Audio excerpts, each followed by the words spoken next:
जान्हवीने सुद्धा वर्षाताईंच्या बाबतीत त्याच गोष्टी केल्या, पण आज तिच्या बाबतीत ज्यावेळेस गोष्टी घडतायत त्यावेळेस मात्र ती म्हणते की लहान आहे ना, तिला मोठ्याशी बोलायची अक्कल नाही का. चला तर बघूयात नक्की इकडे काय डिस्कशन आहे. तर काल वैभव आणि घनश्याम या दोघांचं भांडण झालं होतं. तर एपिसोडमध्ये देखील आपण पाहिलं की ती घनश्यामला म्हणत होती, काय रे तुला लाज आहे का, त्याने तुला एवढं शिकवलं आणि तरी तू त्याच्याशी भांडतोयस. तर मी हे चेष्टेत म्हणलेली होती.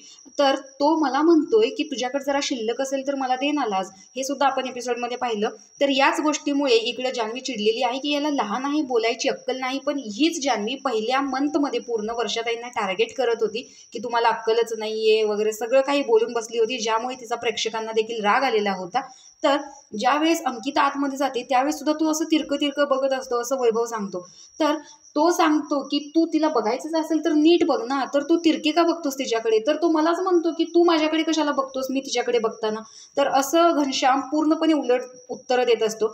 तर अंकिता एकदा गेली होती त्याच्याकडे, दया आली म्हणून, पण अंकिता देखील म्हणली की तो दया यायच्या लायकीचाच नाहीये. त्यावरती जान्हवी देखील म्हणते लायकीचाच नाहीये तो, त्याला अक्कलच नाही कोणती. धनंजय देखील म्हणतो की आपण एखाद्या वेळेस म्हणतो ना ये जवळ, तुला काहीतरी सांगायचंय, पण तरी सुद्धा त्याचं बोलणं तेच असतं की हितनंच सांगा ना, जवळ कशाला वळताय, लांब सुद्धा तुम्ही सांगू शकताय की. म्हणजे आपण नॉर्मली जरी बोलायला गेलो ना तो उलटच उत्तर देतो. आणि हा आता फुगून बसलाय, हा कोण आहे याचा फुगवा रुसवा सारखं जाऊन त्याच्याजवळ काढायला, मला नाहीये गरज असं म्हणून इकडे चर्चा चाललेली असते. तर हे तिघजण घनश्यामच्या विरोधात बोलताय. पण खरं सांगायचं तर जान्हवीनेच काल तुला लाज आहे का असं म्हणायला नको होतं. चेष्टेत का असं ना, पण प्रत्येकाला मान सन्मान आहे. पहिल्यांदा तिने चूक केली आणि ज्यावेळेस तो तिला म्हणला की लाज असेल तर दे ना, त्यावेळेस मात्र तिने तिथे तमाशा केला. तिला खूप वाईट वाटलं त्या गोष्टीचं की लहान असून तो मला असं कसं काय म्हणला. तुम्हाला या दोघांमध्ये कोणाची चूक वाटते कमेंट बॉक्समध्ये नक्की सांगा. आणि अशाच बिग बॉसच्या अपडेटसाठी आपल्या चॅनलला सबस्क्राईब करा. तोपर्यंत बाय.